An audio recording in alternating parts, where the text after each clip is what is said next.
বাংলাদেশ জামায়াত ইসলামীর সদস্য ফর্ম পূরণ করে দলটিতে যোগদান করেছেন পিরোজপুরের নেসারাবাদের এক আওয়ামী লীগ নেতা। উপজেলার গুয়ারেখা ইউনিয়ন জামাতের সেক্রেটারি মোহাম্মদ মহিবুল্লাহ এই তথ্য নিশ্চিত করেছেন। ওই আওয়ামী লীগ নেতা হলেন আব্দুল লতিফ ওরফে লতিফ সেক্রেটারি। তিনি পিরোজপুরের নেসারাবাদ উপজেলার গুয়ারেখা ইউনিয়ন আওয়ামী লীগের সহ সভাপতি। এ বিষয়ে সদ্য জামাতে যোগ দেওয়া আওয়ামী লীগ নেতা আব্দুল লতিফ বলেন, আমি পূর্বে আওয়ামী লীগ করতাম, এখন জামাতে যোগদান করেছি।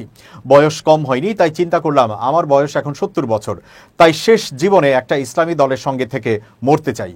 শুক্রবার ৩১ অক্টোবর সন্ধ্যায় সাংবাদিকদের সঙ্গে আলাপকালে তিনি এসব কথা বলেন।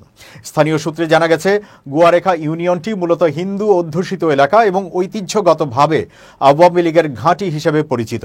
তবে সাম্প্রতিক সময়ে এই ইউনিয়নের কয়েকজন প্রবীণ আওয়ামী লীগ নেতাকর্মী জামায়াত ইসলামীতে যোগ দিচ্ছেন বা জামায়াত মোনা হয়ে উঠেছেন।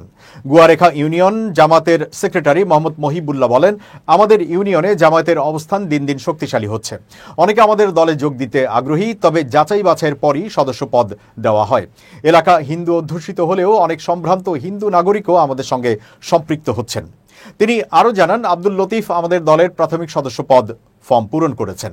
এছাড়া নিরঞ্জন হালদার নামে এক স্কুল শিক্ষকও সম্প্রতি আমাদের দলে এসেছেন।